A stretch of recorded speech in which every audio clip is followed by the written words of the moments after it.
میں نے آپ حضرات کے سامنے قرآن مجید فرقان حمید میں سے ایک آیت مبارکہ پڑھی ہے۔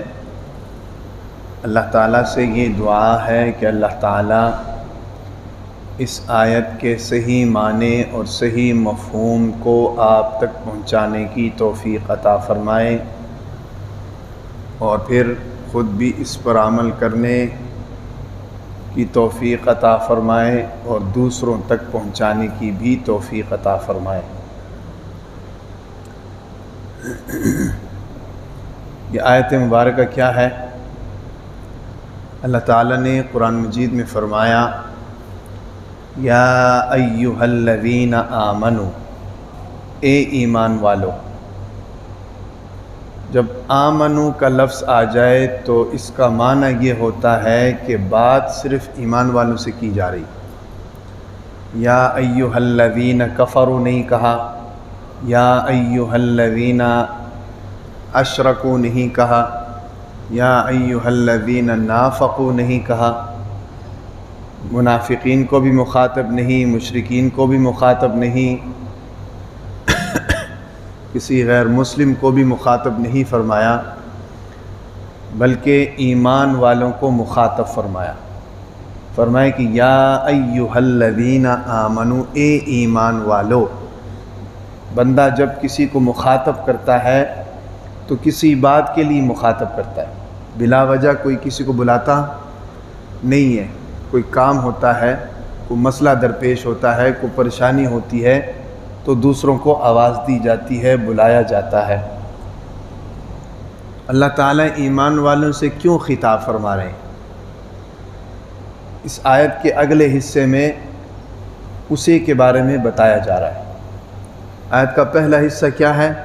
یا ایھا الذین آمنوا، اے ایمان والو۔ آگے فرمایا آمنوا باللہ ورسولہ، اللہ اور اس کے رسول پر ایمان لاؤ۔ اب یہاں یہ بات ہمارے ذہن میں نہیں آ رہی، ایک سوال ہمارے ذہن میں پیدا ہوتا ہے کہ ایمان والوں سے دوبارہ ایمان لانے کا حکم کیوں دیا جا رہا ہے؟ ایمان تو لے آئے وہ، لیکن پھر دوبارہ ایمان لانے کا حکم کیوں دیا جا رہا ہے؟ علماء فرماتے ہیں اس آیت کا مطلب کیا ہے؟ اس کا مطلب یہ ہے کہ یا ایھا الذین آمنوا، آمنوا یعنی اتقوا، اے ایمان والو اتقوا، اللہ سے ڈر جاؤ۔ دوبارہ ایمان لانے کا اس لیے حکم دیا جا رہا ہے کہ اللہ سے ڈر جاؤ۔ مطلب کیا؟ مطلب یہ ہے کہ صرف زبان سے ایمان لانا یہ قابل قبول نہیں ہے۔ تقوی کا تعلق دل سے ہوتا ہے۔ مطلب کیا ہے؟ کہ جس طرح تم نے زبان سے ایمان لانے کا اقرار کیا ہے، دل سے بھی اس کی تصدیق کرو۔ وہ ایمان قابل قبول نہیں ہے جو صرف زبان کی حد تک ہے، میں مسلمان ہوں، یہ کافی نہیں ہے۔ اگر دل سے تصدیق نہیں ہوگی تو پھر معاملہ ٹھیک نہیں ہوگا۔ آج جو ہمیں آوے کا آوا بگڑا ہوا نظر آتا ہے، اس کی وجہ یہی ہے کہ زبان سے تو ہم کہتے ہیں کہ مسلمان ہیں،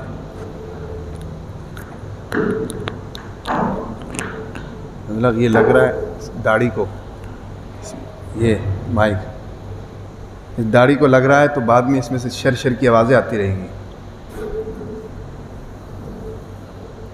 ویڈیو خراب ہوئی تو تمہاری اور قاری اشرف صاحب کی خیر نہیں ہے۔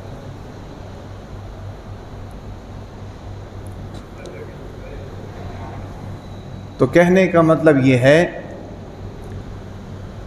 یہ جو آوے کا آوا بگڑا ہوا ہمیں نظر آتا ہے، اس کی وجہ یہ ہے زبان سے تو سب کہتے ہیں مسلمان ہوں، لیکن عمل سے مسلمانی نظر نہیں آتی ہے۔ عمل سے کیوں نظر نہیں آتی ہے؟ دل سے یہ تصدیق نہیں کیا، دل نہیں مان رہا۔ ٹھیک ہے نا جی؟ جب دل کی دنیا بدلتی ہے تو پھر ساری چیزیں اللہ کی مرضی کے مطابق ہوتی ہیں۔ ہاں، تو یاد رکھیں کہ اس آیت مبارکہ میں اللہ نے ایمان لانے والوں کو دوبارہ ایمان لانے کا حکم دیا۔ ایک دیہاتی یا دیہاتیوں کا ایک جماعت حضور نبی اکرم صلی اللہ علیہ وسلم کے پاس آئے، آ کر کہنے لگے، قرآن کہتا ہے قالت الاعراب آمنا، یہ اعرابی آپ کے پاس آئے ہیں، یہ کہہ رہے ہیں کہ ہم ایمان لے کر آ گئے ہیں۔ آپ ان سے کہو کہ یہ نہ کہو کہ ہم ایمان لے کر آئے ہیں، یہ کہو ولیکن قولوا اسلمنا، ہم ابھی مسلمان ہوئے ہیں، ولما يدخل الایمان فی قلوبکم، ایمان ابھی تمہارے دلوں کے اندر داخل نہیں ہوا ہے۔ سچے اور پکے مومن اس وقت ہو سکتے ہو جب یہ ایمان تمہارے دل کے اندر داخل ہو جائے۔ اسی دل کے اندر داخل ہونے کو تصدیق بالقلب کہتے ہیں، کہ دل سے اس کی تصدیق کی جائے۔ تو ہمیں یہ بات سمجھ میں آئی ہے کہ ایمان دو چیزوں کے مجموعے کا نام ہے بنیادی طور پر، ایک تو زبان سے اقرار کرنا، دوسرا دل سے اس کی تصدیق کرنا کہ بھائی میں مسلمان ہوں، ٹھیک ہے کہ نہیں؟ اور دل سے تصدیق کا پتہ کیسے چلتا ہے کہ واقعی یہ دل سے مسلمان ہے؟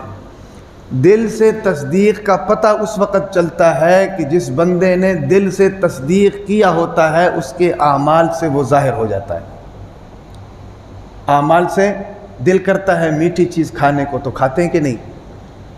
کیوں دل کر رہا ہے؟ دل کر رہا ہے کریلے گوشت کھانے کو، تو بیوی سے ڈیمانڈ کرتے ہیں کہ نہیں، میں آپ کو کریلے لا کر دیتا ہوں، گوشت لا کر دیتا ہوں، کریلے بناؤ اور جناب چٹنی بناؤ، چٹنی کے ساتھ کھاتے ہیں بھئی، رائتہ بناؤ۔ کیوں؟ دل کر رہا ہے نا جی۔ دل کی جو خواہش ہے وہ عمل میں نظر آتی، ٹھیک ہے نا جی۔ جو بندہ دل سے ایمان رکھتا ہے، دل سے اللہ کو معبود مانتا ہے، دل سے حضور نبی اکرم صلی اللہ علیہ وسلم کو نبی مانتا ہے، تو اس کے اعمال سے نظر آتا ہے یہ محمدی جا رہا ہے، یہ رب کو ماننے والا جا رہا ہے بھئی، یہ رب کی ماننے والا جا رہا ہے۔ صرف رب کو نہیں ماننا، رب کی ماننا ہے۔ رب کو ماننا یہ زبان سے اقرار ہے، رب کی ماننا یہ دل سے تصدیق ہے، ٹھیک ہے نا جی۔ اس لیے علماء اکرام نے ایمان کی یہ تعریف کی ہے کہ ایمان اس کو کہتے ہیں کہ زبان سے اقرار کیا جائے۔ الایمان اقرار باللسان وتصدیق بالجنان وعمل بالارکان، ایمان کہتے ہیں زبان سے تصدیق کرنے کو، زبان سے اقرار کرنے کو، دل سے تصدیق کرنے کو، اور عمل سے اس کا اظہار کرنے کو ایمان کہتے ہیں۔ سمجھ آ رہی کہ نہیں؟ آج دیکھ لو پوری دنیا میں ہزار ارب کی آبادی ہے بھئی، اربوں 8,000 ارب تقریباً آبادی ہے دنیا میں، 8-9 ہزار ارب۔ کتنے لوگ ایسے ہیں جو کہتے ہیں ہم مسلمان ہیں؟ کثیر تعداد تو انہی کی ہے، لیکن ان میں سے کتنے لوگ ایسے ہیں کہ جو اس دل سے بھی کہتے ہیں کہ ہم مسلمان ہیں؟ آپ دور نہ جائیں، ہمارے اس محلے میں دیکھ لیں، سب مسلمان ہیں کہ نہیں بھائی؟ ہزاروں کی آبادی ہے، سب مسلمان ہیں۔ فجر کی نماز میں کتنے آتے ہیں؟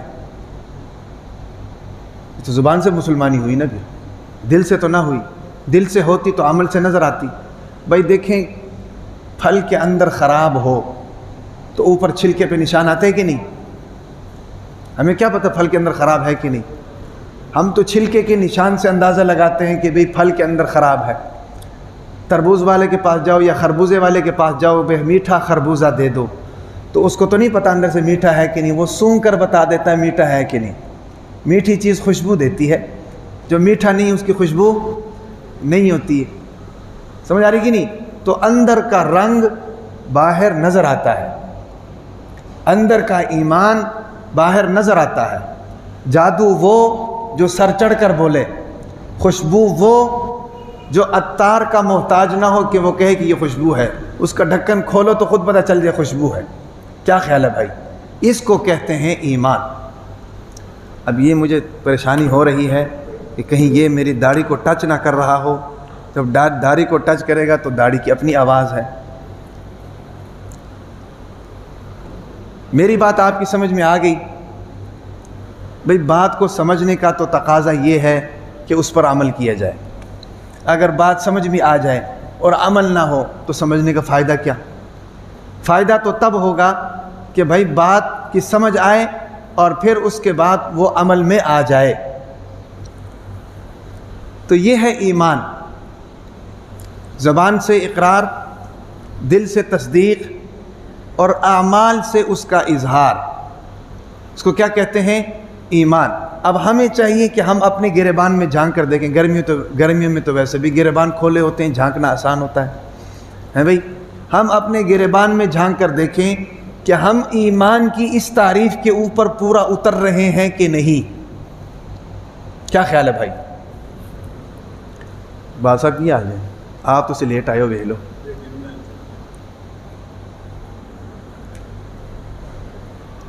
اچھا جی، تو اندر کے ایمان کا پتہ چلتا ہے باہر کے اعمال سے. باہر اعمال کتنے پختہ ہیں اور باہر اعمال کون سے ہیں. اگر نیک اعمال ہیں اور اس میں پختگی ہے تو وہ دلالت کرتا ہے ایمان بڑا مضبوط ہے. اور اگر نیک اعمال تو ہیں لیکن اعمال کمزور ہیں تو پتہ چلتا ہے ایمان کمزور ہے. کیا خیال ہے بھائی؟ اور اگر اعمال ہے ہی نہیں اور برے اعمال ہیں تو وہ بھی اس چیز کا پتہ بتاتے ہیں کہ اندر ایمان خراب ہو چکا ہے. تو اس لیے، اور پھر ایک اور میں بات آپ کو بتاؤں، مومن اور غیر مومن میں فرق ہوتا ہے. مومن اور غیر مومن میں فرق ہوتا ہے. مومن جو ہوتا ہے نا، مومن بغیر دیکھے مانتا ہے. اس کو دیکھنے کی ضرورت نہیں پڑتی ہے. وہ بغیر ایمان قابل قبول ہی تب ہے جب بغیر دیکھے مانے. جب دیکھ لیا تو پھر تو ہر کوئی مانے گا. کیا خیال ہے بھائی؟ قرآن کیا کہتا ہے کہ الذین یؤمنون بالغیب ویقیمون الصلاۃ ومما رزقناہم ینفقون، کہ ایمان والے اور متقی وہ ہیں جو بغیر دیکھے ایمان لائیں. بغیر دیکھے کا مطلب کیا ہے؟ اللہ کو نہیں دیکھا لیکن ایمان ہے. نبی کو نہیں دیکھا لیکن ایمان ہے. میدان محشر کو نہیں دیکھا لیکن ایمان ہے. پل صراط کو بھی نہیں دیکھا لیکن ایمان ہے. قبر کے اندر کیا ہو رہا ہے، کیا نہیں ہو رہا نہیں دیکھا لیکن ایمان ہے. قبر ہمیں مٹی کا ڈھیر نظر آ رہا ہے لیکن اس کے اندر یا تو جہنم کی وادیاں ہیں یا جنت کے باغات ہیں بھائی. وہ میں ادھر جو بچیوں کا مدرسہ ہے ان کو کتاب پڑھاتا ہوں تو اس کتاب کے اندر حدیثیں آتی ہیں. اس کتاب کے اندر ایک باب ہے جو قبر کے اوپر ہے. حضور نبی اکرم صلی اللہ علیہ وسلم نے فرمایا کہ جب مردے کو دفناتے ہیں، دفنانے کے بعد فرمایا کہ مردہ جو دفنانے والے ہیں ان کے جانے کی آہٹ کو بھی سن رہا ہوتا ہے کہ میرے رشتہ دار، میرے عزیز و قارب، میرے بہن بھائی، میرے بیوی بچے ہیں بھئی مجھے دفنا کر جا رہے ہیں. ان کے قدموں کی سرسراہٹ کو بھی، ان کی آہٹ کو بھی مردہ سن رہا ہوتا ہے. حدیث کے اندر آیا ہے. اور فرمایا کہ پھر کیا کرتے ہیں؟ فرشتے آتے ہیں، فرشتے آ کر اس کو اٹھا دیتے ہیں. وہی جو دنیا کے اندر مردہ تھا ابھی تھوڑی دیر پہلے، روح اس کے اندر نہیں تھی بھئی. تھوڑی دیر بعد آپ نے دفنا دیا، روح اس کے اندر آ گئی، اللہ نے ڈال دیا. روح تو اللہ کے حکم کی محتاج ہے نا جی. یسألونک عن الروح قل الروح من امر اللہ. مشرکین نے سوال کیا اللہ کے نبی سے، روح کیا ہے؟ اللہ فرماتے ہیں یسألونک عن الروح، یہ آپ سے روح کے بارے میں پوچھتے ہیں، ان کو کہو کہ قل الروح من امر اللہ، روح اللہ کا امر ہے. تو وہ فرشتے اٹھاتے ہیں، منکر نکیر اٹھا کر پوچھتے ہیں کہ من ربک، تیرا رب کون ہے؟ ما دینک، تیرا دین کیا ہے؟ من نبیک، تیرا نبی کون ہے؟ یا اللہ کے نبی کے بارے میں پوچھتے ہیں اس شخص کے بارے میں کیا کہتے ہو؟ اگر اچھے عمل کیے ہیں تو فر جواب، فر جواب، اگر برے عمل کیے ہیں تو کہتا ہے لا ادری، نہیں پتہ ہر سوال پر۔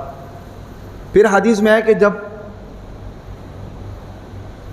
سوال و جواب کا سلسلہ ہوتا ہے تو اگر نیک ہوتا ہے تو اس کے لیے جنت کی کھڑکی کھل جاتی ہے، اور وہ کہتا ہے کہ مجھے اپنے گھر والوں کے پاس جانے دو تاکہ میں ان کو بتاؤں کہ میرے ساتھ کتنا اچھا برتاؤ ہوا ہے۔ فرشتے کہتے ہیں بس سو جا، ایسے سو جا جس طرح دلہن سوتی ہے۔ دلہن کا سونا کیسے ہوتا ہے کہ اس کو کوئی اٹھاتا نہیں ہے، اس کو اٹھاتا بھی وہی ہے جو اس سے محبت کرتا ہے۔ دلہن کی طرح سو جا اس لیے کہا گیا۔ اور پھر جو بدبخت ہوتا ہے تو اس کے اوپر جناب اژدہوں کو مسلط کیا جاتا ہے، اور اس کی چیخیں حدیث میں آئے کہ اس کی چیخیں انسانوں اور جنات کے علاوہ ساری مخلوقات سنتی ہیں۔ اللہ محفوظ فرمائے۔ تو میں یہ بتا رہا تھا مومن اور غیر مومن میں کیا فرق ہے۔ مومن جو ہے نا جی بن دیکھے مانتا ہے، الذین یؤمنون بالغیب ویقیمون الصلاۃ، اللہ کو نہیں دیکھا پھر بھی مانتا ہوں، اللہ کو تو نہیں دیکھا، اللہ کی صفات تو دیکھ رہے ہیں، اللہ کی قدرت تو دیکھ رہے ہیں بھائی، پیغمبر کو نہیں دیکھا مانتے ہیں۔ اور غیر مومن جو ہوتا ہے نا جی وہ بغیر دیکھے نہیں مانتا، اس کو دکھاؤ تو مانتا ہے، لیکن جب اس کو دکھایا جاتا ہے نا جی پھر ماننے یا نہ ماننے کا آپشن نہیں رہتا۔ کہ دنیا آزمائش کیوں ہے؟ آزمائش اس لیے نا کہ بھی جنت ہے، مانتے ہو کہ نہیں یہ دیکھتے ہیں، جہنم ہے اس کو مانتے ہو کہ نہیں یہی تو دیکھنا ہے، اللہ نے پیدا کیا ہے اس کو مانتے ہو کہ نہیں یہی تو دیکھنا ہے، اسی کو تو آزمائش کہتے ہیں۔ تو جب پرچہ آؤٹ ہو گیا، نقل لگ گئی، تو پھر تو آزمائش تو نہ رہی۔ کیا خیال ہے بھائی؟ تو جو غیر مومن ہوتا ہے نا جی وہ بن دیکھے نہیں مانتا۔ قرآن کہتے ہیں فَكَشَفْنَا عَنْكَ غِطَاءَكَ فَبَصَرُكَ الْيَوْمَ حَدِيدٌ۔ قیامت کے دن جناب اس کی آنکھوں سے جب مرنے لگے گا، یا قیامت کے دن غیب کے پردوں کو ہٹا دیا جائے گا، پھر اس کو سب کچھ نظر آئے گا، لیکن اس وقت ایمان قابل قبول نہیں ہوگا۔ جب نظر آ گیا تو پھر پیچھے کیا رہ گیا؟ پھر تو سب مسلمان ہو جائیں گے، تو دنیا کی تو آزمائش ختم ہوگی، پھر دنیا امتحان گاہ کس بات کی ہے بھائی؟ یاد رکھو قیامت جو ہے نا جی، قیامت ایک بات ذہن میں رکھو، ہم لوگ یہ سوچتے ہیں نا قیامت کو تو ابھی اتنا عرصہ پڑا ہوا ہے، 10,000 سال 20,000 سال جتنا بھی پڑا ہوا ہے قیامت کو ہے بھائی۔ یاد رکھو کہ قیامت 1 سیکنڈ کی مار ہے، جو شخص مر گیا اس کی تو قیامت آ گئی نا۔ من مات فقد قام قیامہ، جو مر گیا اس کی قیامت آ گئی، آنکھیں بند ہو گئی ہیں بھائی، ادھر آنکھیں بند ہو گئیں، ادھر غیب کے پردے کھل گئے، فرشتے جب نظر آ گئے، منکر نکیر جب نظر آ گئے، اسرائیل جب نظر آ گئے ہیں بھائی، تو پیچھے کیا رہ گیا بھائی؟ قیامت تو آ گئی۔ اور برزخ کی زندگی تو ایسی ہے کہ جناب وہ زندگی اتنی تیز ہے کہ مردہ یوں سمجھے گا کہ ابھی میں سویا ہوں، ابھی قیامت آ گئی۔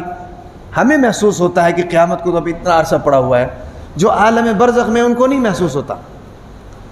وہ تو قیامت کے دن جب اٹھیں گے تو کہیں گے کہ یار ابھی تو ہم لیٹے تھے، تو ہمیں ابھی کس نے اٹھا دیا؟ سمجھ آ رہی نا؟ تو قیامت کی جو لیمٹ ہے وہ ان کو پتہ ہے صحیح۔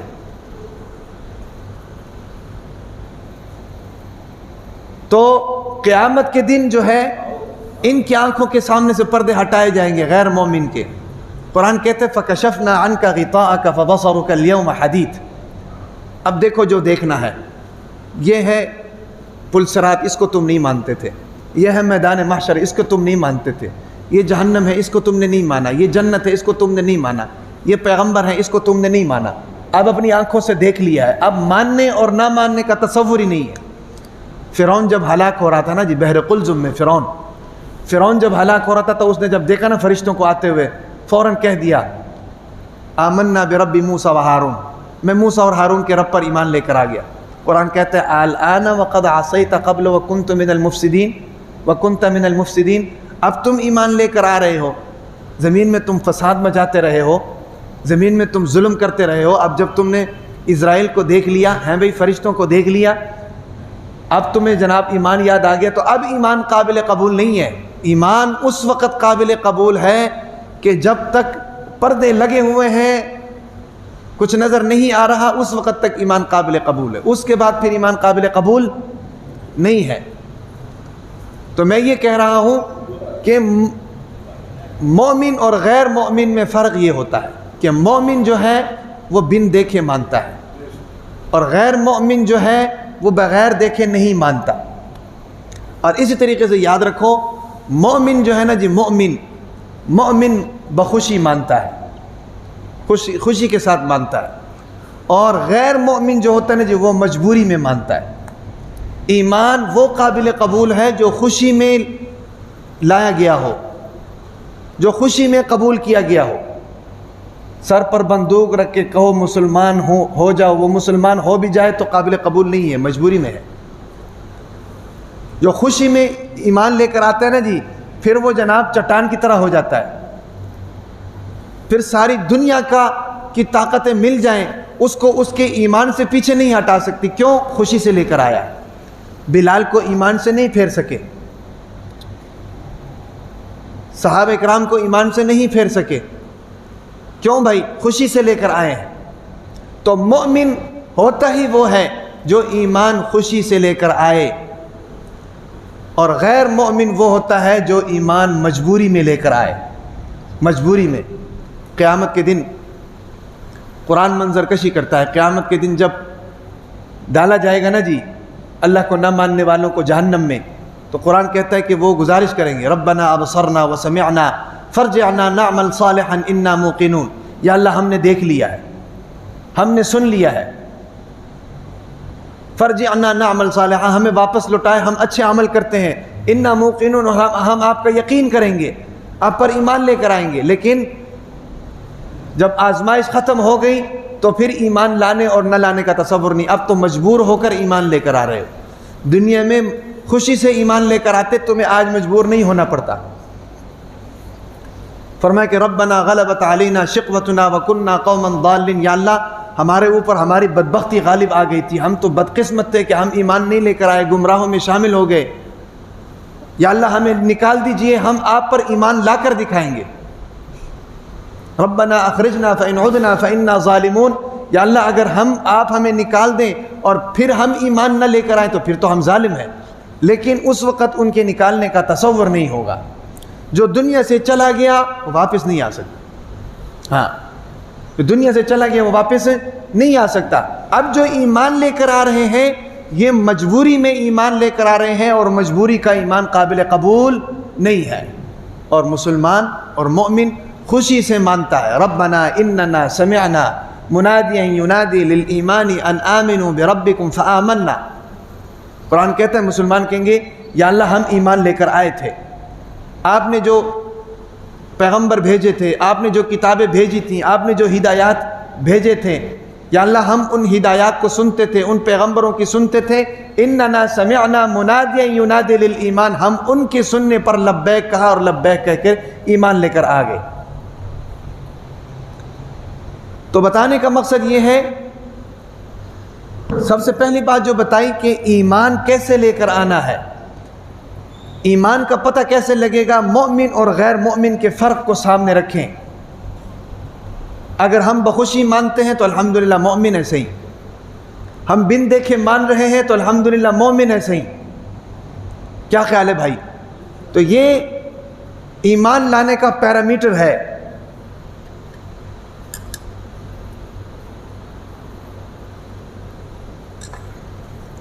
اور پھر میں آپ کو ایک بات بتاؤں، انسان کی قیمت کیا ہے؟ یاد رکھیں انسان کی قیمت اس ایمان کی وجہ سے ہے۔ کس کی وجہ سے بھائی؟ ایمان کی وجہ سے۔ ایمان کو نکال دو، انسان 4 چیزوں کا مجموعہ ہے۔ کتنی چیزوں کا؟ کون کون سی چیزیں ہیں بھائی؟ ہاں جی، ہوا، پانی، آگ، مٹی، ان 4 چیزوں کا مجموعہ ہے انسان۔ ان 4 چیزوں سے انسان کو پیدا کیا گیا۔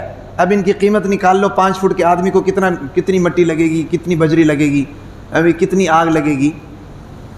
چند ہزار روپے، یہ انسان کی قیمت ہے۔ 5 فٹ کا آدمی ہے، 10 فٹ کا کر لو، بھائی آگ، پانی، ہوا، مٹی، آگ پانی ہوا مٹی سے تو گارا بنتا ہے، آگ سے اس کو پکایا جاتا ہے، ہوا سے اس کو سکھایا جاتا ہے، کتنا کو خرچہ آ گیا بھائی انسان کو بنانے میں، چند ہزار روپے کا خرچہ آئے گا، لیکن اس کی قیمت کب ہوگی؟ جب اس کے اندر ایمان ہوگا۔ ہاں، اصل قیمت انسان کی ایمان کے ساتھ ہے، ورنہ دنیا میں جتنا مرضی بڑا ڈاکٹر ہو جائے، جتنا مرضی بڑا انجینئر ہو جائے، جتنا مرضی بڑا کاروباری ہو جائے، جتنا مرضی بڑا تاجر ہو جائے، مر جائے تو مردہ ہے، مردے کے علاوہ کچھ بھی نہیں ہے۔ اگر ایمان ہے تو اس کی قیمت لگے گی آگے جا کر، اگر ایمان نہیں ہے تو اس کی قیمت آگے جا کر، بھائی دیکھو نا دنیا میں ہم ہر چیز میں کوالٹی ڈھونڈتے ہیں کہ نہیں؟ کپڑا ہو تو اس طرح کا ہونا چاہیے، کوالٹی ہے تو ہم لیں گے، نہیں تو نہیں لیں گے۔ کیا خیال ہے؟ موبائل دیکھتے ہیں، اس کے اندر یہ کوالٹی ہے تو یہ لیں گے ورنہ ہم نہیں لیں گے۔ قربانی کے لیے جانور لینے جاتے ہیں، دھوندا ہونا چاہیے بھائی، کھیرا ہوگا تو ہم نہیں لیں گے، ہوتا ہے کہ نہیں بھائی؟ کیوں؟ کوالٹی ہے، اس کے بغیر ہم نہیں لیں گے۔ تو بھائی آخرت کا سکہ سمجھ لو، آخرت کی کرنسی سمجھ لو، آخرت کا روپیہ سمجھ لو، آخرت کا پیسہ سمجھ لو، یا آخرت کی کوالٹی سمجھ لو جس سے اس کی قیمت لگتی ہے، وہ کیا ہے بھائی؟ ایمان ہے۔ ایمان، ایمان کے بغیر قابل قبول نہیں ہے۔ دیکھو نا بھائی کتنے لوگ یہاں پر آئے ہیں، کتنے رفائی کام کیے ہیں، کتنے جناب انسانوں کی خدمت کی، لیکن ایمان ان کے اندر نہیں ہے۔ دنیا میں اللہ نے ان کو نام بھی دے دیا، شہرت بھی دے دیا، پیسہ بھی دے دیا، عزت بھی دے دیا، لیکن آخرت میں ان کو کچھ بھی نہیں ملے گا۔ کیوں؟ ایمان نہیں ہے۔ اس انسان کی قیمت جو لگتی ہے نا جی، وہ اس کے ایمان کے بقدر لگتی ہے۔ ایمان کتنا ہے؟ کیا خیال ہے بھائی؟ جنت کے جو منازل بنائے ہیں، جنت کے جو درجات بنائے ہیں، وہ کس لیے بنائے ہیں؟ وہ اس لیے بنائے ہیں کہ بھائی ایک آدمی جو ہے ساری زندگی اللہ اللہ کرتا رہا، ایک آدمی ساری زندگی دین کا علم سیکھتا رہا، ایک آدمی ساری زندگی دین کا علم سکھاتا رہا، ایک آدمی ساری زندگی مخلوق کی خدمت کرتا رہا، ایک آدمی ساری زندگی جناب حقوق اللہ بھی، حقوق العباد بھی پورے کرتا رہا، ایک آدمی ساری زندگی پیغمبر کے منصب پر فائز رہا، لوگوں کے تانے بھی برداشت کی، گالیاں بھی برداشت کی، تکلیفیں بھی برداشت کی، بھی اللہ کے دین کو بھی پھیلایا۔ سب کا ایک درجہ تو نہیں ہوگا۔ کیوں کہا ہے کہ بھئی حافظ 10 بندوں کی شفاعت کرے گا؟ وہ اس لیے کہا ہے نا کہ بھئی حافظ کا ایمان مضبوط ہوتا ہے، تبھی تو اس کے پیچھے شیطان زیادہ ہوتے ہیں۔ کیا خیال ہے؟ ایمان مضبوط ہوتا ہے نا بھائی۔ بھائی جس درخت کے اوپر پھل لگے ہوتے ہیں، پتھر اسی کو پڑتے ہیں کہ نہیں؟ یا خالی درخت کو کوئی پتھر مارتا ہے؟ خالی درخت کو کوئی پتھر مارے کہتے ہیں پاگل ہو گیا۔ جس درخت کے اوپر پھل لگے ہوتے ہیں اس کو پتھر لگتے ہیں۔ جس دل میں ایمان ہوتا ہے وہاں شیطان آتا ہے، جس دل میں ایمان نہیں، شیطان کا کیا کام ہے؟ کیا خیال ہے بھائی؟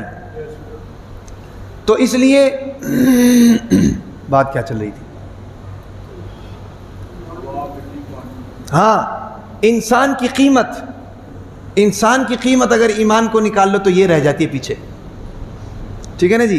یہ تو اللہ کی کاریگری ہے کہ ایک بے قیمت چیز کو قیمتی بنا دیا ہے بھئی۔ یہ کاریگری صرف اللہ کو آتی ہے، اللہ کے علاوہ کسی کو نہیں آتی۔ دنیا کے اندر کتنی چیزیں ایسی ہیں بے وقت ہیں، بے قیمت ہے، بے حیثیت ہیں، لیکن ان کے اندر اللہ تعالیٰ قیمتی چیز کو ڈال دیتے ہیں، وہ قیمتی بن جاتی ہے۔ گائے کو دیکھ لو، گائے کیا کھاتی ہے بھی؟ چارہ کھاتی ہے۔ گائے کیا کھاتی ہے بھی؟ توڑی کھاتی ہے۔ گائے کیا پیتی ہے بھی؟ پانی پیتی ہے، اور اس سے نکلتا کیا ہے؟ دودھ۔ من فرث ودم لبنا خالصا سائغا للشاربین۔ اللہ تعالیٰ فرماتے ہیں کہ ایسا دودھ نکالتا ہوں گوبر اور خون کے درمیان میں سے کہ پینے والے جناب پی کر خوش ہو جاتے ہیں۔ وہ الگ بات ہے کہ ہمیں 1 نمبر دودھ نہیں ملتا، گائے کا نہیں ملتا، لیکن اللہ نے تو گائے کے اندر دودھ کی فیکٹری لگائی ہے نا جی۔ دیکھو گائے کھاتا کیا ہے، کھاتی کیا ہے یہ چیزیں، اور نکالتی کیا ہے؟ دودھ۔ شہد کی مکھی پھل پھول کھاتی ہے بھئی، اور نکالتی کیا ہے؟ شہد۔ یخرج من بطونها شراب مختلف الوانه فیہ شفاء للناس۔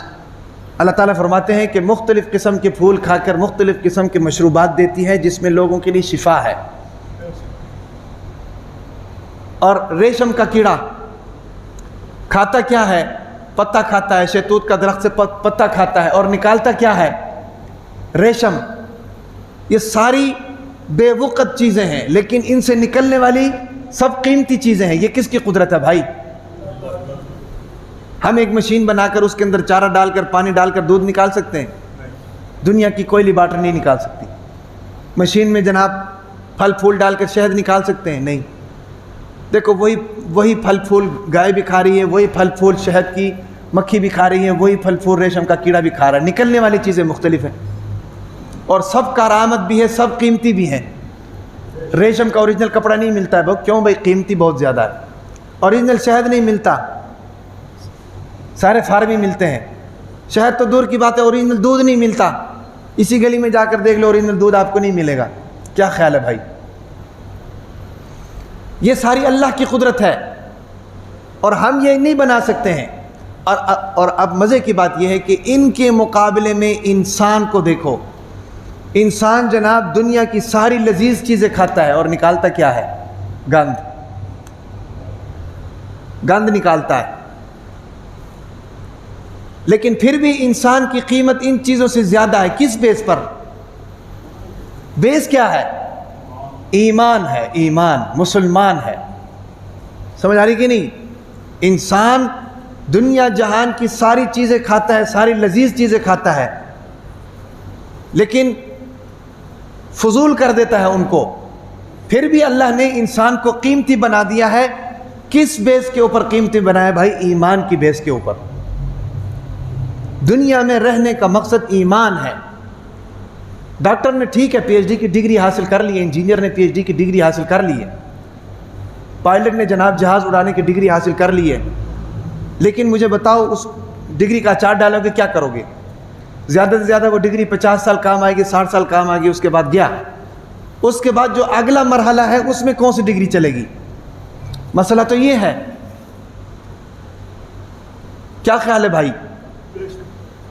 میں یہ نہیں کہہ رہا ہوں کہ ڈگری نہیں لینی چاہیے، لینی چاہیے، لیکن یاد رکھو جو ڈگری ایمان کے ساتھ ملی ہوئی ہے وہ ڈگری قابل قبول ہے، دنیا میں بھی اور آخرت میں بھی، چاہے وہ انجینئر کی ہو، چاہے وہ ڈاکٹر کی ہو، چاہے وہ جناب پائلٹ کی ہو، چاہے وہ وکالت کی ہو۔ جو ڈگری ایمان کے ساتھ ملی ہوئی ہے وہ مخلوق کی خدمت میں لگی رہے گی، دنیا میں بھی اس کو بھلائی ہوگی اور آخرت میں بھی بھلائی ہوگی۔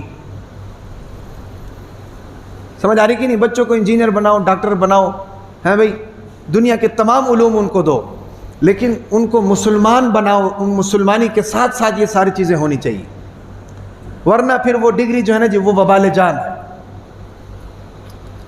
کیا خیال ہے؟ میری باتیں غلط تو نہیں جی؟ تو میں یہ بتا رہا ہوں کہ مسلمان کے اندر جو قیمتی چیز ہے وہ اس کا ایمان ہے۔ ایک بزرگ کے بارے میں آتا ہے، راستے سے گزر رہے تھے، گزرتے گزرتے رونے لگ پڑے۔ مریدوں نے پوچھا کہ جی حضرت جی کیوں رو رہے ہیں؟ انہوں نے کہا جی کہ یہ گند کا ڈھیر ہے، یہ مجھ سے باتیں کر رہا ہے۔ پوچھا کیا باتیں کر رہا ہے؟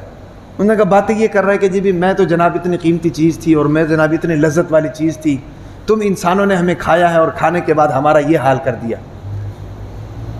تمہارے ساتھ کا ہمیں یہ فائدہ ملا ہے کہ ہمیں جناب گند کے ڈھیر میں تبدیل کر دیا۔ انسان کہتا ہے نا میرا مال میرا مال میرا، اللہ کے نبی نے فرمایا کہ انسان کا مال وہ ہے جو اس نے پہن لیا، جو اس نے کھا لیا، جو اس نے پی لیا، جو اس نے استعمال کر لیا، وہ اس کا مال ہے۔ اس کے علاوہ جو اس نے رکھ دیا ہے، جو آنا ہے وہ اس کا مال نہیں ہے۔ جو رکھا ہوا ہے وہ اس کی اولاد کا ہے، جو آنا ہے وہ ابھی کسی اور کا ہے، اس تک پہنچا ہی نہیں۔ کیا خیال ہے بھائی؟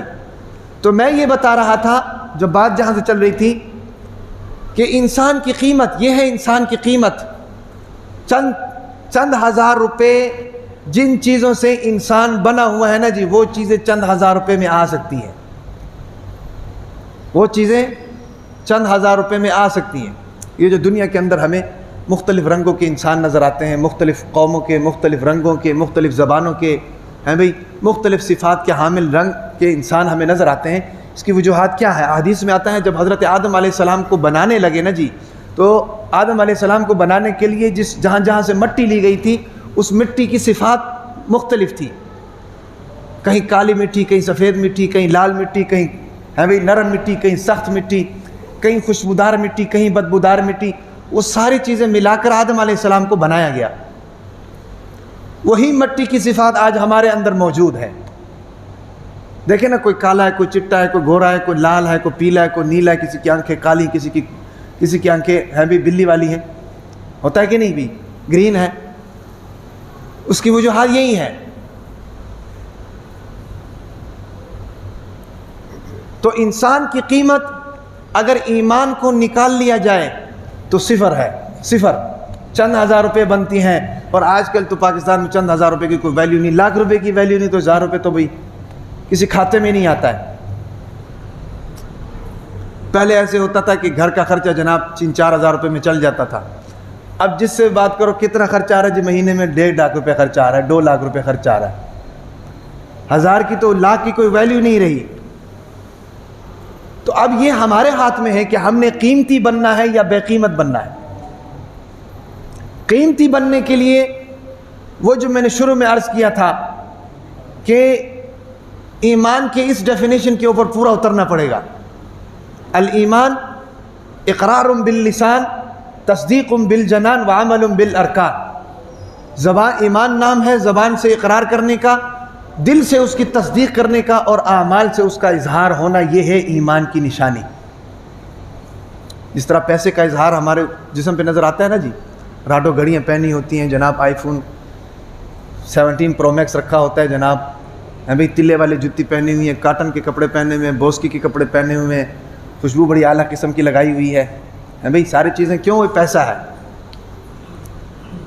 ایمان اس سے زیادہ قیمتی ہے، اس کا اظہار ہونا چاہیے. اب اس کا اظہار کیسے ہوگا بھائی؟ اس کا اظہار یہ ہوگا کہ ہماری نمازیں پوری جاری ہیں کہ نہیں، حقوق العباد پورے ہو رہے ہیں کہ نہیں، حقوق اللہ پورے ہو رہے ہیں کہ نہیں، چہرے کے اوپر ہم نے نبی کی سنت سجائی ہوئی ہے کہ نہیں. اس سے تو اظہار ہوگا بھائی. کیا خیال ہے؟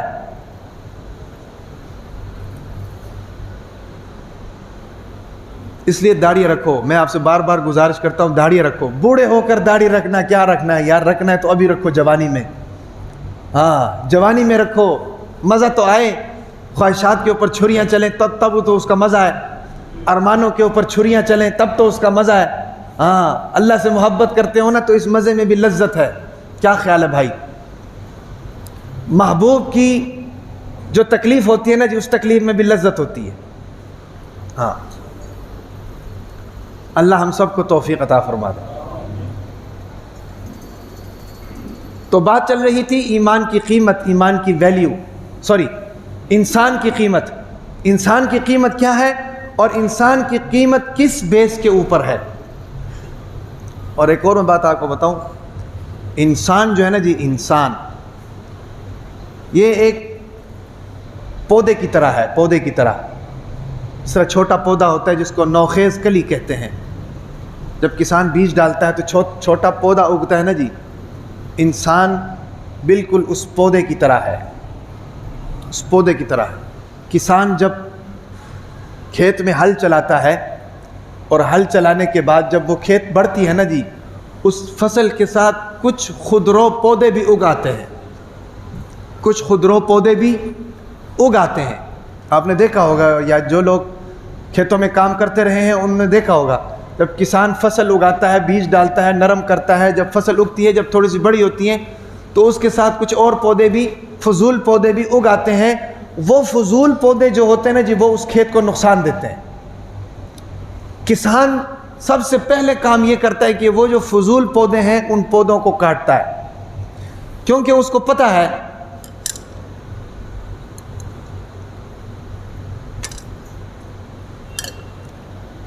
پتہ ہے کہ اگر میں نے یہ پودے نہیں نہ کاٹے تو یہ پودے اس فصل کو نقصان دیں گے اور اس فصل سے ہمیں اناج صحیح نہیں ملے گا، پورا سال ہمارا گزارا نہیں ہوگا، ہم کھائیں گے نہیں، پیئیں گے نہیں.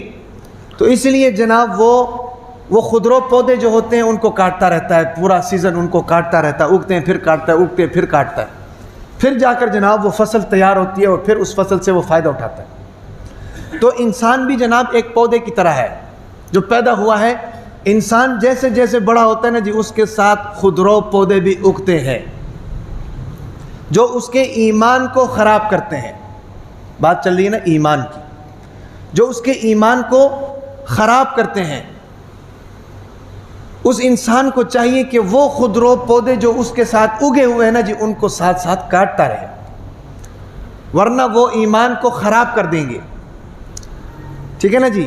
اگر ہم یہ چاہتے ہیں کہ ہم ایمان ہمارا بچ جائے، ہم قیمتی ہو جائیں.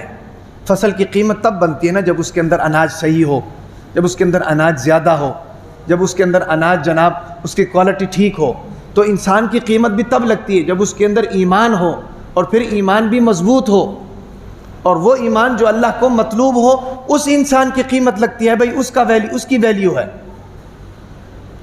اور وہ کب ہوگا؟ جب وہ ساتھ ساتھ بڑھنے والے، ایک حدیث میں آتا ہے حضور نبی اکرم صلی اللہ علیہ وسلم نے فرمایا کہ جب انسان پیدا ہوتا ہے اس کے ساتھ ایک شیطان بھی پیدا ہوتا ہے۔ یہ کیا ہے؟ یہ خودرو پودا ہے۔ ایک اور حدیث میں آیا ہے کہ جب انسان پیدا ہوتا ہے تو شیطان اس کو کچوکے مارتا ہے یہاں پہ، اور جب وہ روتا ہے تو شیطان اس کے منہ میں اپنی انگلی ڈال دیتا ہے اور کہتا ہے کہ اب یہ ہمارا ہو گیا۔ یہ کیا ہے؟ خودرو پودے ہیں۔ اس لیے علماء کہتے ہیں کہ ایسی سچویشن میں ایک ایسی عورت کو ساتھ کھڑا کر دیا جائے، جب بچہ پیدا ہو تو فوراً آیت الکرسی پھونک دے، ٹھیک ہے کہ نہیں؟ یہ بات حدیث میں نہیں آئی، یہ میں اپنی طرف سے کہہ رہا ہوں، کیونکہ آیت الکرسی کی تو اپنی برکات ہے نا۔ یہ جو پہلی بات بتائی یہ حدیث میں آئی ہے۔ تو یہ خودرو پودے ہیں۔ کیا ہیں خودرو پودے؟ ہیں انسان زندگی کے اندر مختلف مراحل سے گزرتا ہے، ہر مرحلے کا کوئی نہ کوئی خودرو پودا ہوتا ہے جو اس مرحلے، مثال کے طور پر انسان بادشاہ بنتا ہے یا حکمران بنتا ہے بھئی، یا اقتدار حاصل کرتا ہے۔ اقتدار جو شخص حاصل کرتا ہے نا، اس کے ساتھ تکبر بھی آ جاتا ہے۔ کیا آ جاتا ہے بھائی؟ تکبر بھی آ جاتا ہے۔ اب اقتدار حاصل کرنا یہ کوئی گناہ نہیں ہے، لیکن اقتدار کے ساتھ تکبر کا آ جانا یہ گناہ ہے، اور تکبر اللہ کو سخت ناپسند ہے۔ اللہ نے فرمایا کہ الکبر ردائی، تکبر میری چادر ہے۔ بڑی ذات کس کی ہے بھائی؟ اللہ کی ہے۔ اور بڑائی کس کے ساتھ سجتی ہے بھائی؟ اللہ کے ساتھ سجتی ہے۔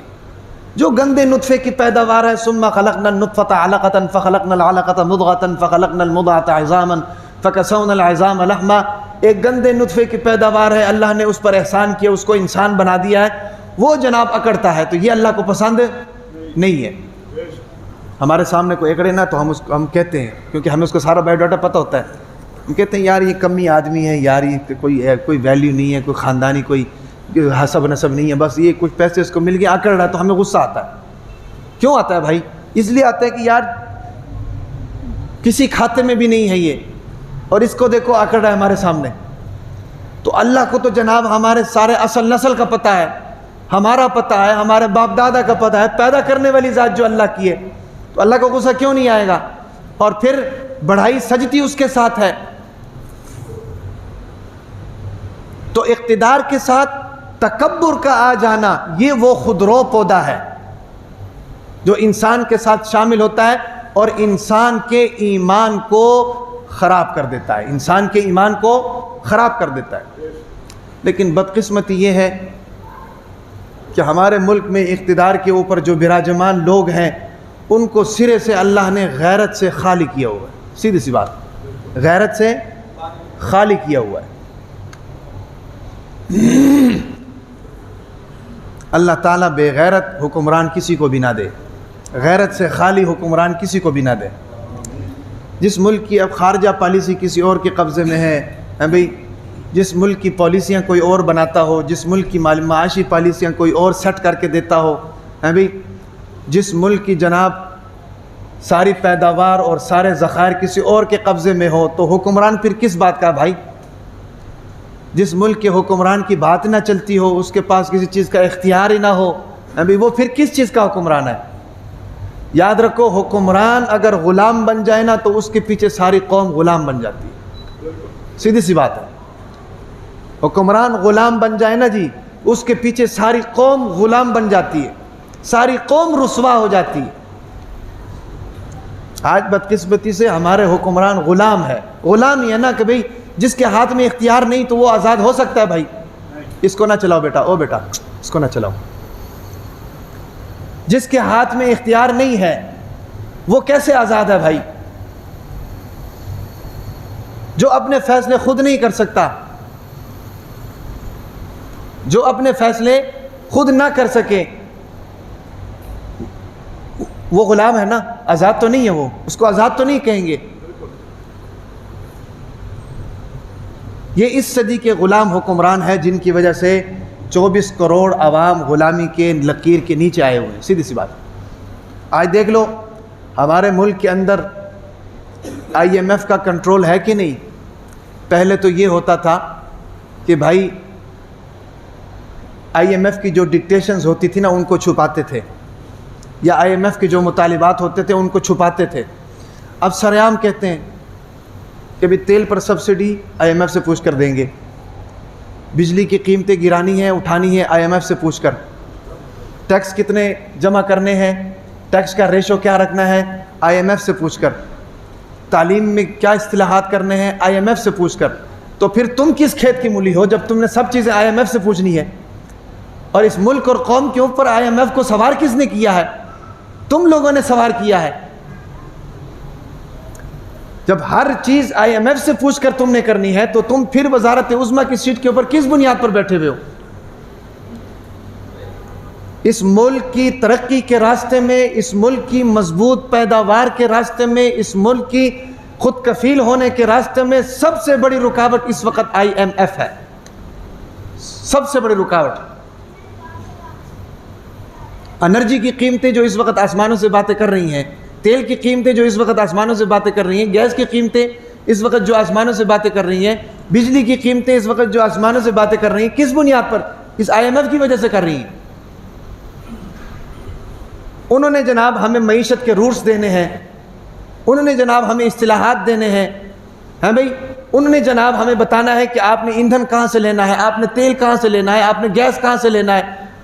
اور اسی کو تو غلامی کہتے ہیں کہ ملک کے سرحد کے ساتھ ایک ملک موجود ہے جہاں سے ہمیں سستا تیل مل سکتا ہے، سستی گیس مل سکتی ہے، ہم اس سے تیل اور گیس نہیں لے رہے ہیں، ہم جناب 7 سمندر پار کر کے کسی ملک سے جا کر گیس اور تیل خرید کر لے کر آ رہے ہیں۔ اس سے بڑی غلامی اور کیا ہو سکتی ہے بھائی؟ اس سے بڑی بے غیرتی کیا ہو سکتی ہے؟ اور میری باتیں غلط تو نہیں ہے؟ اسی کو غلامی کہتے ہیں۔ ہاں، میں تو ان کو کہتا ہوں کہ اگر آپ کو حکومت چلانے نہیں آتی نا تو آپ پیچھے ہٹ جاؤ، کسی پٹھان کو لا کر بٹھاؤ، وہ دکھائے گا کیسے حکومت کرتے ہیں، کیونکہ وہ غلام نہیں ہوتے۔ ملک کے اندر 2 طبقے ہیں جو غلام نہیں ہے، ایک مولوی ہے دوسرا پٹھان ہے۔ کون؟ ایک مولوی ہے دوسرا پٹھان ہے، یہ کسی کے غلام نہیں ہوتے۔ ہاں، یہ حق بات کرتے ہیں، چاہے ممبر ہو، چاہے سولی ہو، چاہے تختہ دار ہو، حق بات کرنی ہے۔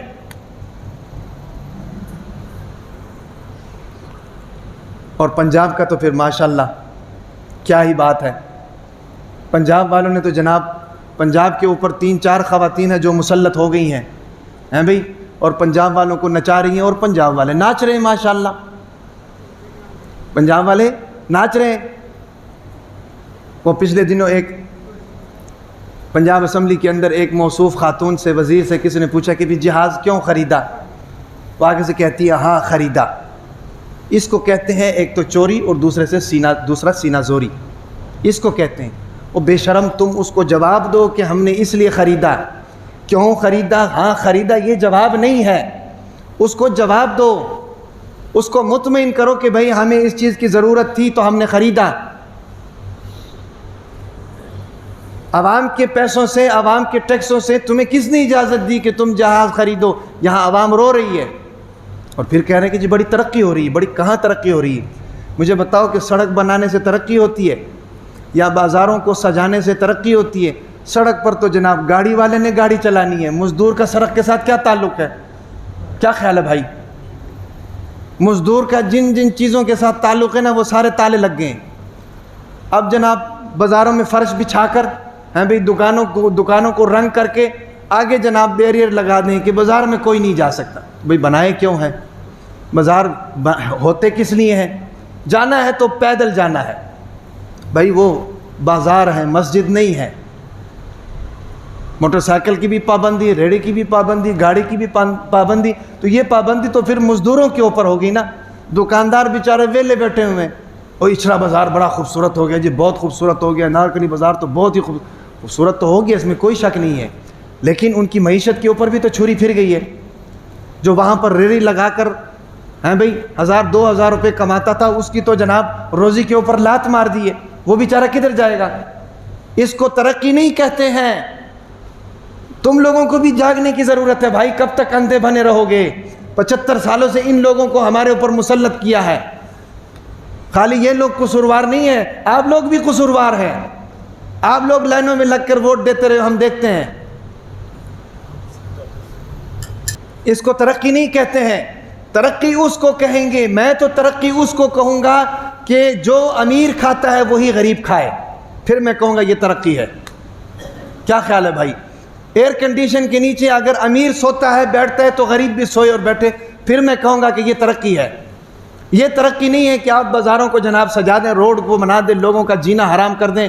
ہاں بھئی، ایک ریڑھی والا وہاں پر جناب پھل بیچ رہا ہے، اس کی ریڑھی الٹا دیں اور اس کو کہیں کہ بھی ہم ترقی کر رہے ہیں، تو یہ ترقی نہیں ہے. اس ترقی کو ہم نہیں مانتے. ہاں، سیدھی سی بات.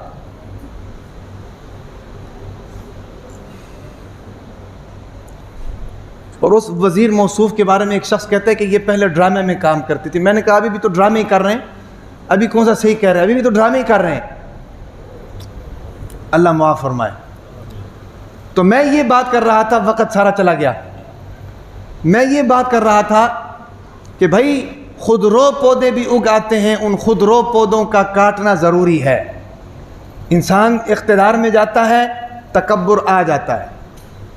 اقتدار میں اگر ہے تو تکبر کی طرف بھی نگاہ کرے، اس تکبر کی جڑوں کو کاٹے، کیونکہ یہ تکبر اللہ کو پسند نہیں ہے. اور اسی طریقے سے انسان کے پاس جب دولت آتی ہے تو کنجوسی بھی آ جاتی ہے، بخل بھی آ جاتا ہے. انسان کو چاہیے کہ دولت مندی کے ساتھ ساتھ اس کنجوسی کا بھی خاتمہ کرے. اللہ کے راستے میں دے، جس رب نے تمہیں دیا ہے اس رب کے رزق سے آگے دو. اللہ سے ایک دعا کرنی چاہیے، اللہ مجھے اتنا عطا فرما کہ میں خوش ہو جاؤں، اور پھر میں تیرے راستے میں اتنا دے دوں کہ تو خوش ہو جائے. مزہ تو تب ہے. یہ تو نہیں نا اللہ نے رزق دیا ہے تو جناب اس کو بینک بیلنس بھرتے رہو، جناب کاروبار کرتے رہو، نہ زکوٰۃ دو، نہ صدقہ دو، نہ غریبوں کے ساتھ تعاون، نہ محتاج کی ضرورت کو پورا کرو، جناب اپنا ہی پیٹ بھرتے رہو. بھئی یہ تو صفات حیوانوں کی ہوتی ہیں. کسی اور کو ملے نہ ملے مجھے ملتا رہے، کسی اور کو جناب فائدہ ہو نہ ہو مجھے فائدہ ہو. یہ صفات جانوروں کی ہوتی ہیں، انسانوں کی نہیں ہے. تو دولت مندی کے ساتھ کنجوسی آ بھی جاتی ہے. ٹھیک ہے نا جی. مالدار آدمی کے اندر کنجوسی، دیکھو ایک ہوتا ہے مالدار اور ایک ہوتا ہے مال کا چوکیدار. مالدار بنو، مالدار بننے میں کوئی قباحت نہیں ہے، اللہ کا فضل ہے بھائی، اللہ کا فضل ہے. اور اللہ سے مانگا کرو. اللہ نے خود قرآن میں فرمایا ربنا آتنا فی الدنیا حسنہ وفی الآخرۃ حسنہ وقنا عذاب النار. یا اللہ بہترین دنیا بھی عطا فرما اور بہترین آخرت بھی عطا فرما. خود اللہ نے یہ دعا سکھائی ہے، دنیا مانگو لیکن حلال مانگو، وافر مانگو، طیب مانگو، پاکیزہ مانگو. تو مالدار وہ ہوتا ہے جس کو اللہ نے دیا ہو وہ آگے دیتا رہے. اس کو کیا کہیں گے بھائی؟ مالدار کہیں گے. عثمان غنی رضی اللہ تعالی عنہ مالدار تھے اور لٹاتے بھی تھے، اللہ کے راستے میں دیتے بھی تھے. قافلے کے قافلے پیغمبر کو دے دیے جہاد کے لیے. کنواں خرید کر صحابہ کرام کو دے دیا. آج اس کنویں کے اوپر جناب بلڈنگ کھڑی ہوئی ہے اور اس بلڈنگ کا پیسہ عثمان غنی رضی اللہ تعالی عنہ کے نام سے اکاؤنٹ کھلا ہوا ہے بینک کے اندر، اس میں جا رہا ہے. کیسا صدقہ جاریہ ہے. اور ایک ہوتا ہے مال کا چوکیدار، جو مال سے نہ خود فائدہ اٹھاتا ہے نہ کسی کو اٹھانے دیتا ہے، نہ خود اچھے کپڑے پہنتا ہے نہ کسی اور کو دیتا ہے. بچے اس کے جناب رول رہے ہوتے ہیں، وہ خود پیسہ کما رہا ہے، رکھی جا رہا ہے کما رہا ہے. بھائی ہم پیسہ کیوں کماتے ہیں؟ اس لیے کماتے ہیں نا ہماری ضروریات پوری ہو جائیں، بچوں کی ضروریات پوری ہو جائیں، بچے کی تعلیم کے اخراجات اور بچے کی تربیت صحیح ہو جائے. تو جب ہم پیسہ لاکھوں کے حساب سے کمائیں اور لگائیں نہیں تو اسی کو کہتے ہیں مال کا چوکیدار. یہ صفت قارون کے اندر تھی. قارون کے اندر وہ جناب مال جمع کرتا تھا اور جب اس کو زکوٰۃ دینے کا حکم دیتے تھے تو کہتے نہیں یہ میری اپنی کمائی ہے، یہ میں نے اپنی عقل استعمال کر کے کمایا ہے، میں کسی غریب کو زکوٰۃ نہیں دوں گا. اس کا انجام کیا ہوا پھر؟ اللہ نے مال سمیت زمین کے اندر دھسا دیا. تو یہ خودرو پودے ہیں جو انسان کے ساتھ فصل کی طرح اگ آتے ہیں. انسان کو چاہیے کہ اپنے ساتھ اگنے والے ان خودرو پودوں کو کاٹتا رہے تاکہ اس کا ایمان بچا رہے اور اس کی ایمان کی قیمت لگے. باقی باتیں انشاءاللہ اگلے جمعے ہوں گی. اللہ تعالیٰ سے دعا ہے عمل کی توفیق عطا فرمائے.